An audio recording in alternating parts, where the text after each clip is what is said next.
Yo, what's up mga kamag? At syempre sa ating mga kabatas at ating mga UB, magandang umaga po sa inyong lahat at welcome sa panibago nating video reaction. At eto na nga, syempre magandang umaga muna sa inyong lahat, no? Ito na nga guys, may bago tayong vlogger. O kunti pa lang subs niya, 57 subscriber pa lang eh. Pang 57 ako. Pero alam ko na i-feature na to ni Teacher Mark. Hindi ko lang masyadong napanood yata. Sorry. And yung content niya parang si Sendong din. Hindi siya nagpapakita. Parang nagnanarrate lang siya, no? And ayun, ang title ng kanyang video is Cult Leader pala ang isang pinakasikat na vlogger sa Pilipinas. Interesting, ha?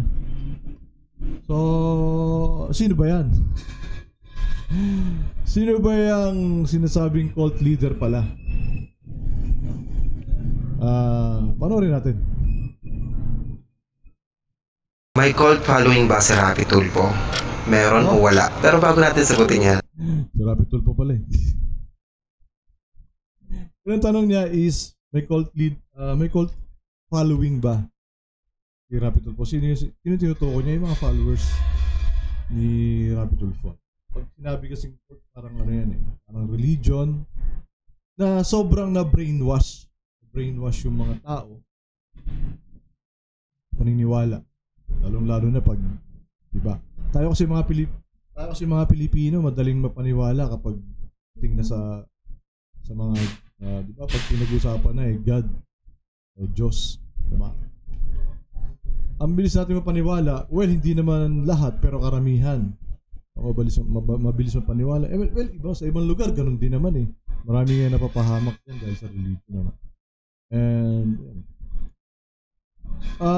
siguro kaya nasabi na cult following itong mga followers ni Rapi Tulfo is because may mga bagay na ginagawa si Rapi Tulfo na dun, yun yung tumanim sa utak nila na hindi na nila maalis.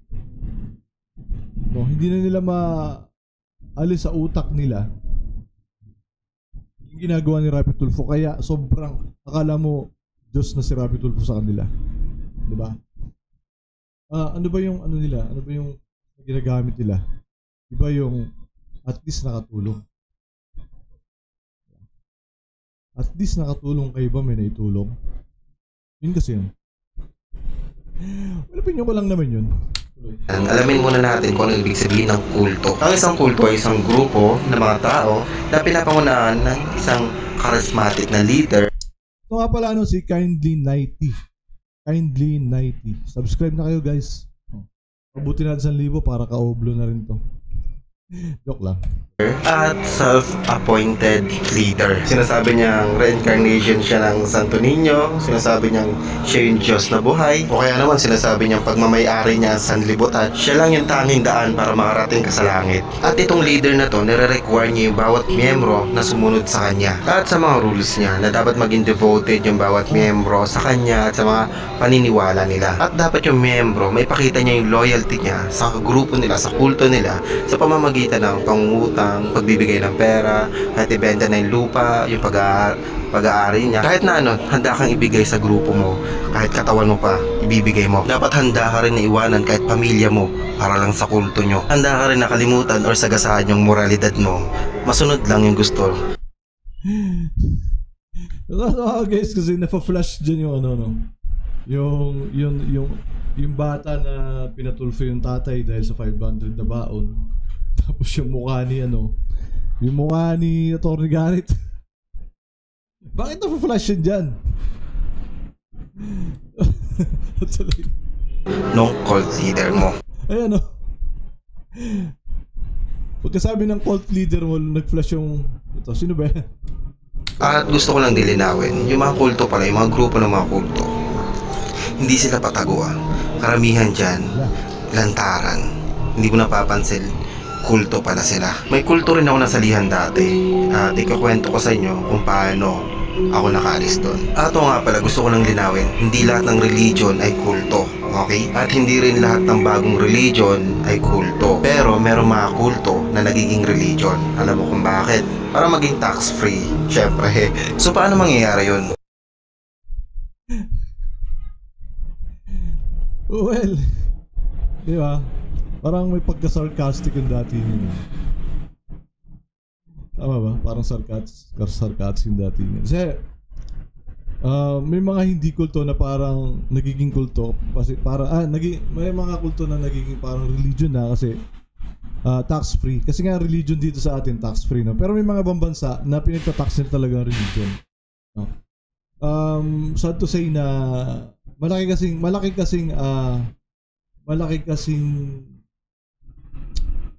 yung malaking kawalan sa ekonomiya natin. Malaki yung epekto sa ekonomiya natin kapag ang isang grupo ay nagpa-profit pero hindi sila nag-tax.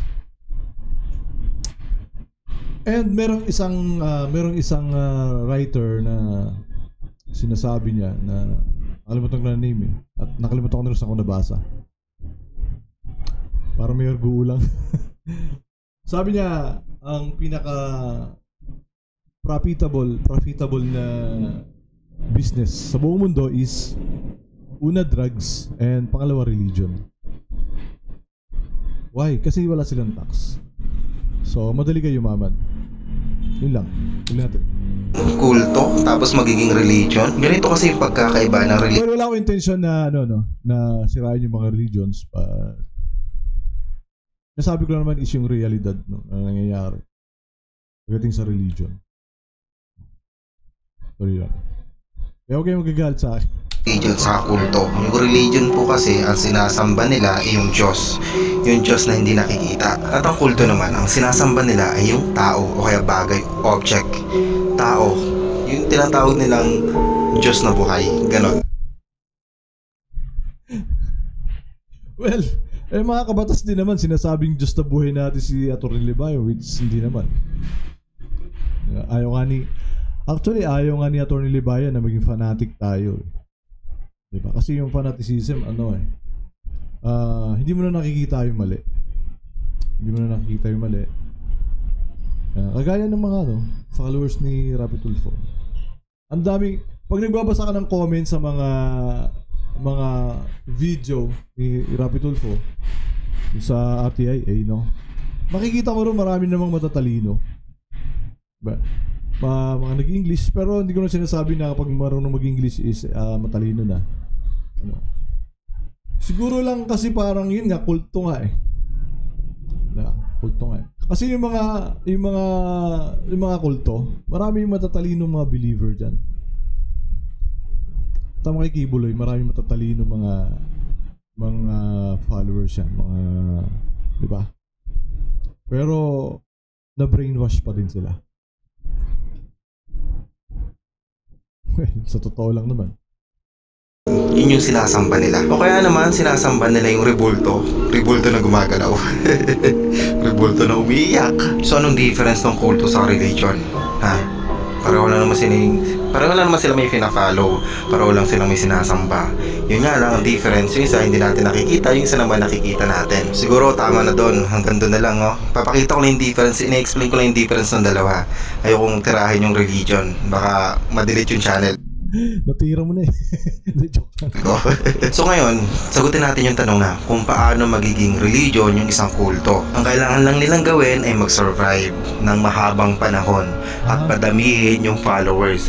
Kapag madami na yung followers at nakaka-survive sila ng matagal at nakikilala naman sila sa mainstream at yung mga conflict nila sa ibang religion ay hindi naman nakakasama sa bawat isa, hindi naman nauuwi sa patayan at maayos naman sila sa bawat isa, okay naman, pwede sila maging religion. Bakit? Nauwi sa exploitation yung iba. Well, karamihan. Nauwi sa exploitation. Accept din sila ng mainstream. Ito yung isipin mo yung ibang religion dyan, nag-survive din sila na matagal at nagparami sila ng followers. Ngayon, accepted na siya.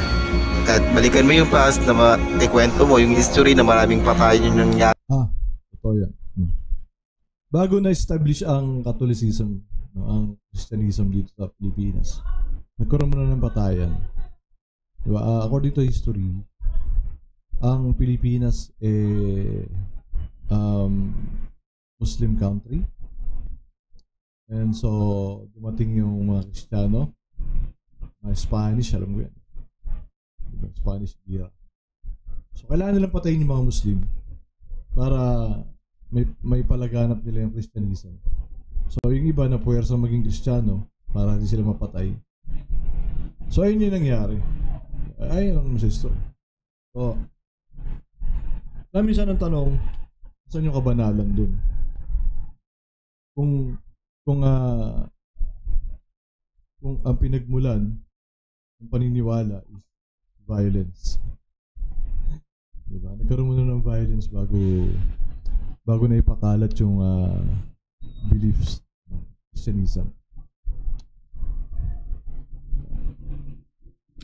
Ari nung nakaraan, okay lang sa kanila. Ina-accept na siya. Hindi na ako magbabanggit kung anong religion yun. Makamadelete yung channel ko. Okay? So, anong requirements? Kailangan lang siya ma-normalize, ma-accept ng mainstream, at magiging religion na siya. So, paano ma-accept? Siyempre, walang slavery, walang patayan, walang parusa, walang sex slave, walang mga ganon. Okay? Walang naabuso. Ma-accept yan ng mainstream. Nagigets mo na kung paano makakasurvive yung isang kulto. Kailangan lang walang nilalabag na batas. So kung ikaw gusto mong gumawa ng kulto, alam mo na kung anong gagawin mo. Pwede kang yumaman sa religion. At ako nga pala, gusto ko lang din linawin na simple bumanat. Pwede kayo yumaman sa religion, which is totoo. Diba? Dami nga yumaman, like Ibuloy. Sa US, yung mata niya parang yung mga African na dadali nila dyan religion. Daming yumayaman ng mga leaders ang yumayaman dyan. Tapos sasabihin galing daw sa Panginoon, pero ang totoo galing sa members yung kayamanan nila. Ang cult ay hindi lang natin ma-relate sa isang religion dahil maraming subcategory ang isang cult. Yan na. Kasi nga cult is fanaticism eh. Yung sobrang paniniwala. Alam niyo yung si Warren Jeffs, oh. Yung dati silang Mormons. Tapos naghiwalay sila. Hiwalay sila yung father niya. Naging fundamentalist, pero same yung paniniwala. Meron lang silang binago. Mas dumami yung talagang doon pinatupad nila yung pag-aasawa ng marami kasi habang dumadami daw yung asawa mo, nagiging mas banal ka o lalaki. Pero sa babae hindi. Diba? Napaka-unfair. Pero anyway, si Warren Jeffs naman ngayon nakakulong na, no? Life sentence kasi pati mga bata ini-exploit nila. Pati mga bata pinapakasalan niya. 12 years old, pinapakasalan. Parang, di ba? Alay. O yung kulto. Kagaya ng Ang hirap kasi magbanggit ng religion kasi masyadong sensitive to mga religion, yung mga religious people.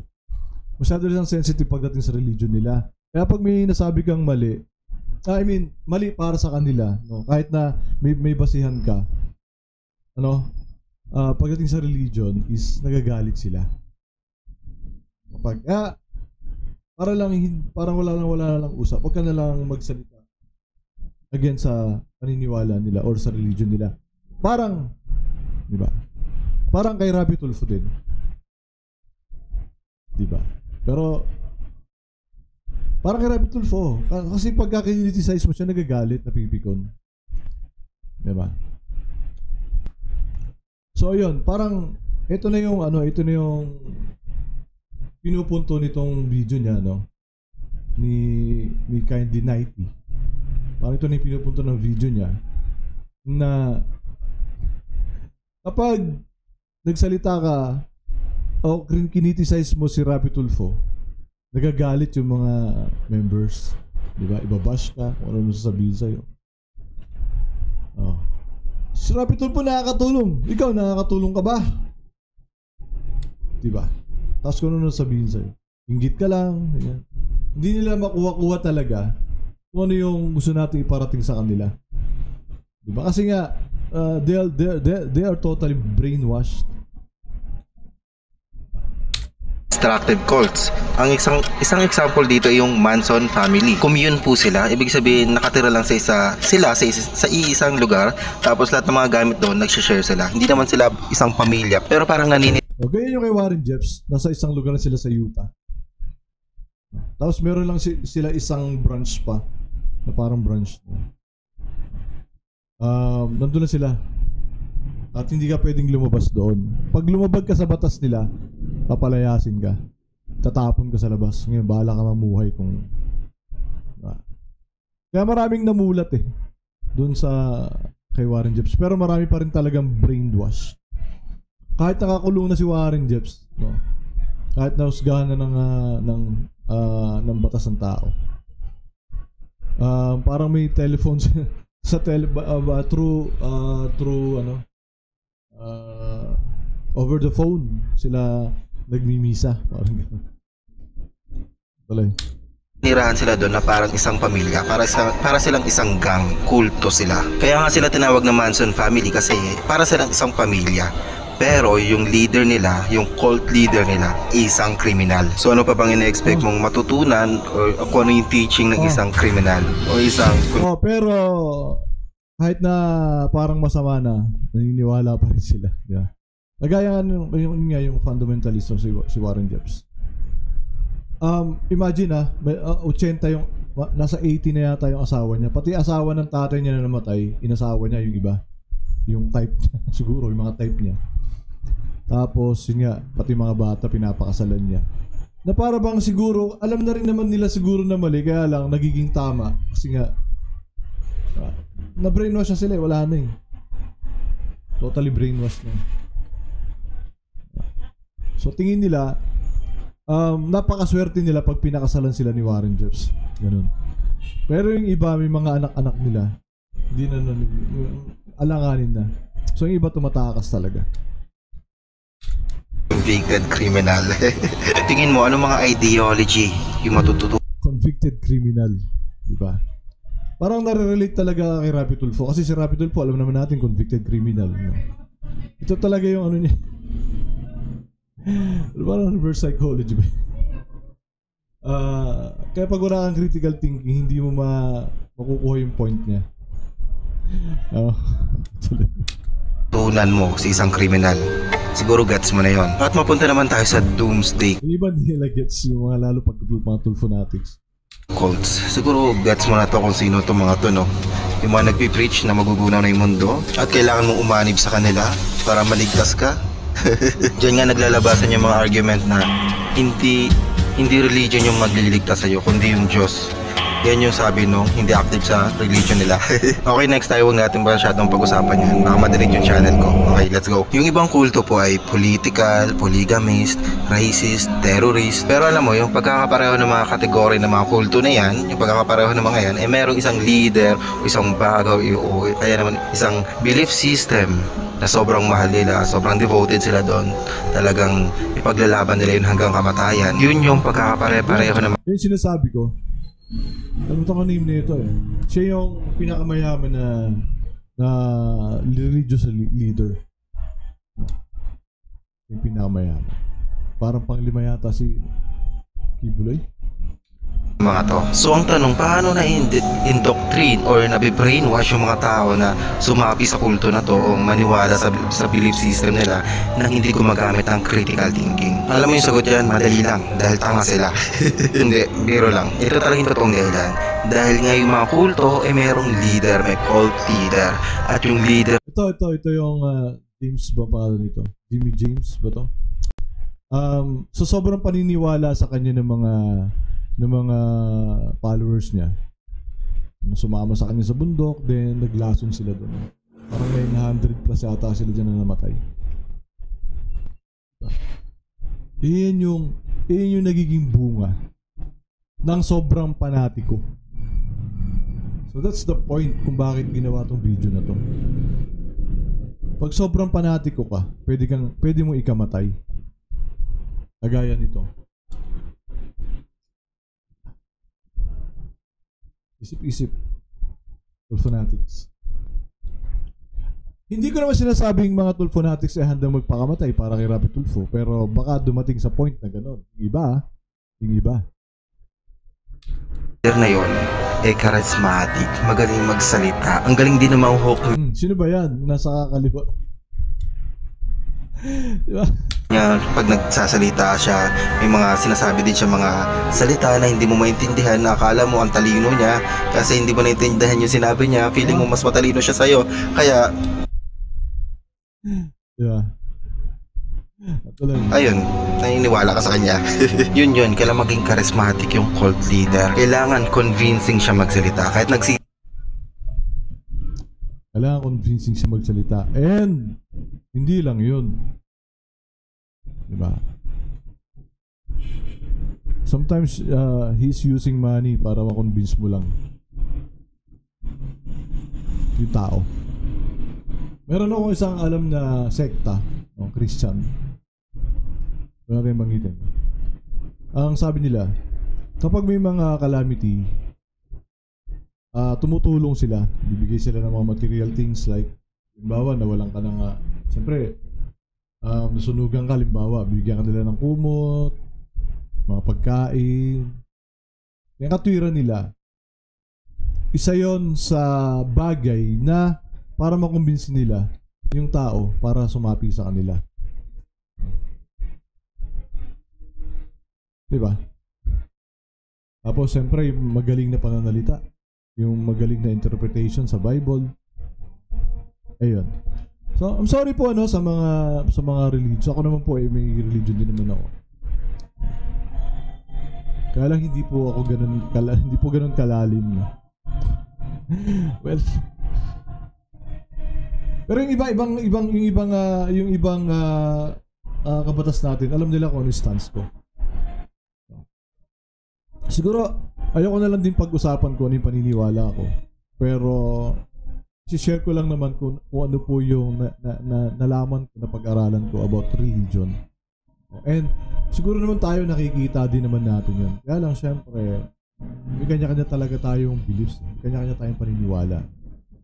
Kaya lang ito kasi, yun nga, parang nako-consider kasi na yung mga followers ni Rapi Tulfo is mga cult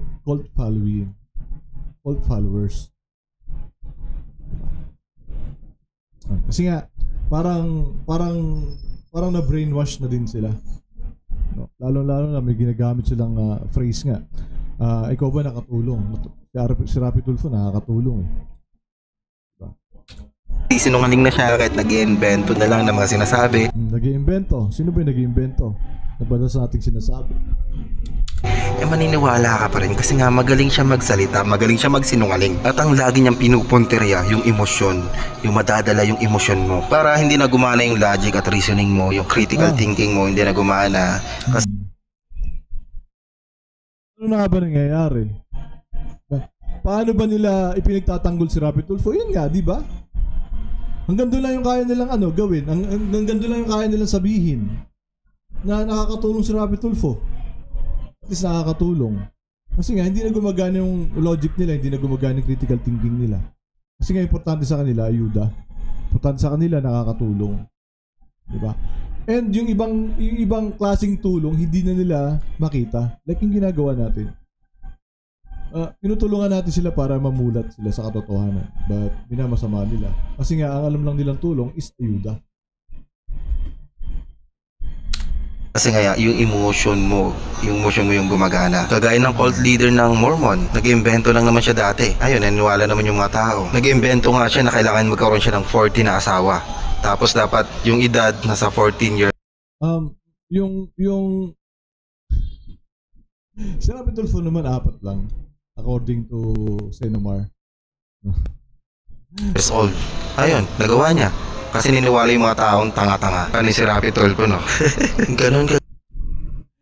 Ano ba yan? Kasi nga nagiging tanga ka na kapag sobrang fanatiko ka na eh. Diba? Nagiging tanga ka na eh.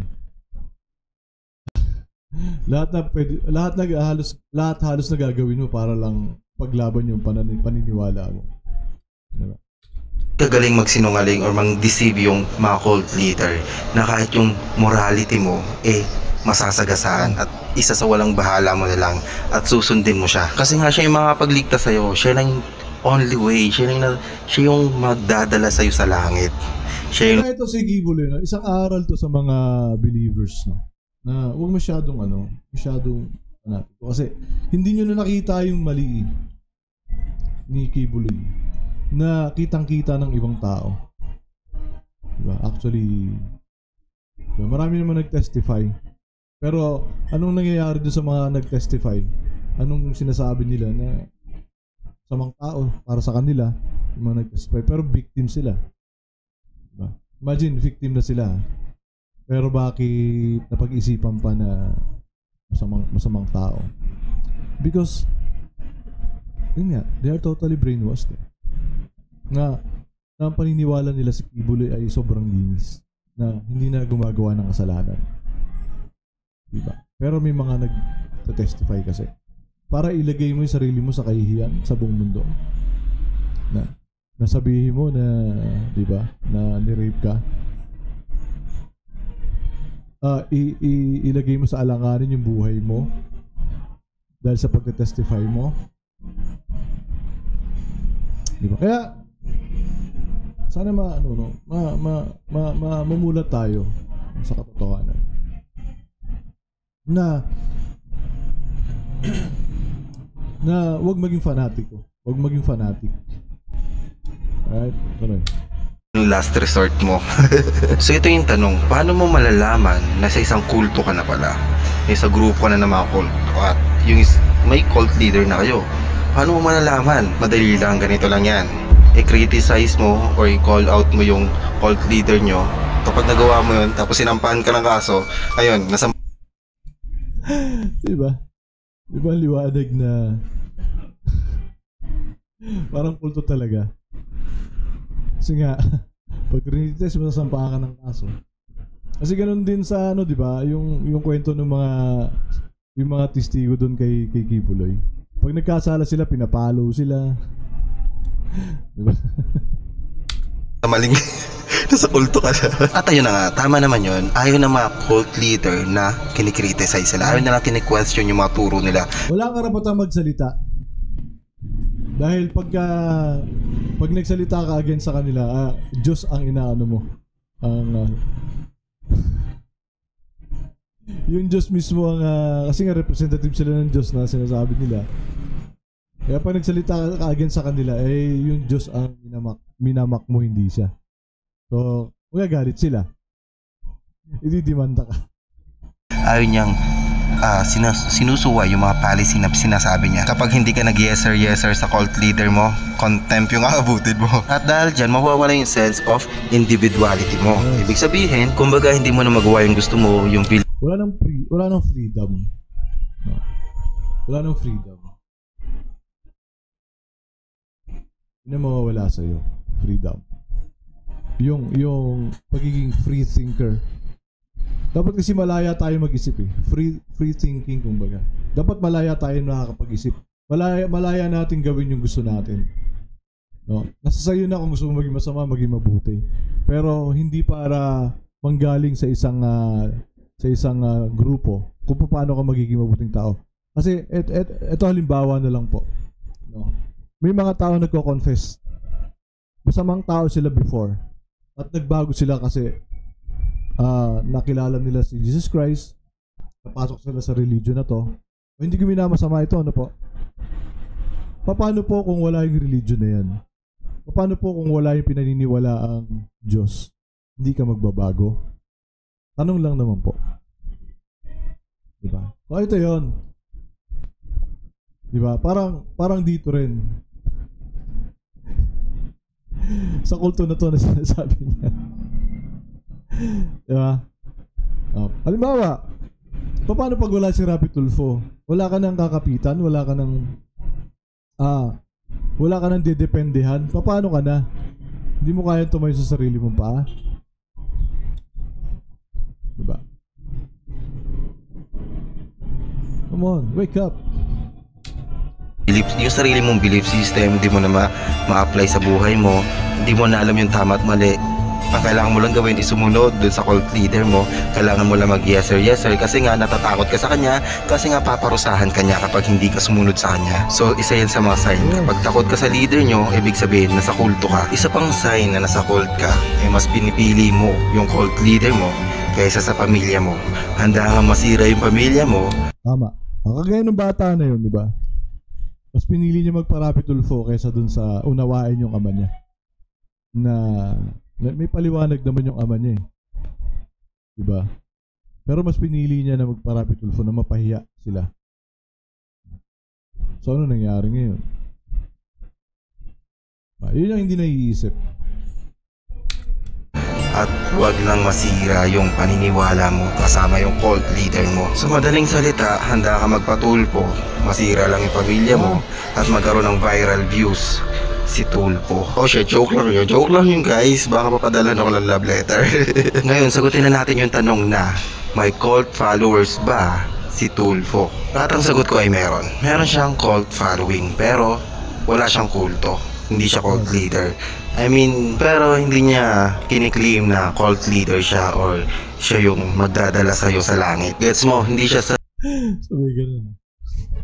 Hindi siya self-proclaim na cult leader. Pero take note lang yung cult leader, hindi niya i-claim na cult leader siya. Pero sinabi niya na siya ang last recourse. Pero kahit hindi niya aminin na cult leader siya, sinasabi naman ng mga followers niya na siya ang Diyos na buhay. So malinaw na may cult follower si Rafi Tulfo. At oo nga pala, share ko na lang din na merong 909 na tao ang nagpakamatay dahil inutos ng cult leader. Si Jim Jones. Si Jim Jones ito. Panood ko yung documentary niya. Nila. Kasama doon yung mga bata, mga sanggol. Yes, kasama. Nagpakamatay dahil utos ng cult leader nila. Kaya kapag nakita mo yung mga red flag na baka nasa kulto ka, umalis ka na dyan. Nang mabilis, tumakbo ka. Huwag ka maglakad, tumakbo ka. Yung ibang kulto, nagtatago sa liblib na lugar. Pero yung ibang kulto, nandito na sa internet. Baka yung vlogger na pinapanood mo na sinusuportahan mo ay cult leader. Alam ko mahirap makaalis sa isang kulto kasi na-brainwash ka. Na-experience ko na rin yan Na-indoctrinate sa akin yung mga belief system nila. At mabuti na lang, alam mo kung paano ako nakalis, mabuti na lang nakilala ko yung asawa ko. Naging kami. Kaya nakalis ako sa kulto namin. Yung pangalan pala ng kulto namin ay Cult 45. Okay. Corny yung joke. Okay. Yun lang. Peace out. Alright, yun lang naman mga kamag, mga kabatas at mga ka-UB. No, hindi naman dito minamasama yung religion. Kasi nakaano naman na yan Marami namang kasi kahit naman yung mga sa batas natin naman ginawang basehan yung Biblia, no? Para makagawa ng batas. So, ayan. Kaya sabi niya kanina, hindi naman niya sinasabi na lahat ng religion ay kulto. Meron naman talagang hindi kulto. Meron naman talagang hindi. Pero nakakalungkot lang kasi na yung iba nagagamit, no, yung belief ng mga tao nagagamit para ma-brainwash and mapasunod sa kung ano man yung gusto ng leader. And nai-apply na rin sa hindi religion pero parang kulto. Sabi nga niya, may mga Tulfonatics na culto-minded. Culto-minded. No? Pag sinabi kasing culto-minded, brainwashed. Totally brainwashed. And hindi man self-proclaimed si Rafi Tulfo na kulto, pero parang ganun, no? Kung unawain mo na gusto yung video, parang ganun. Alright, so yun, magandang umaga ulit sa inyo mga ka-MUG at mga kabatas at siyempre sa ating mga ka-UB. Sana maintindihan natin kung ano yung pinupunto nito video na to. So kindly 90 subscribe na po tayo. Kindly 90. Wala siyang I. Yung candy walang I, yung 90 walang I. Hindi ko alam kung bakit. Maraming salamat po. At siyempre huwag natin kalimutan na minsan lang tayo mabuhay sa mundo. Gamitin natin sa tama at sa mabuti. Maraming salamat.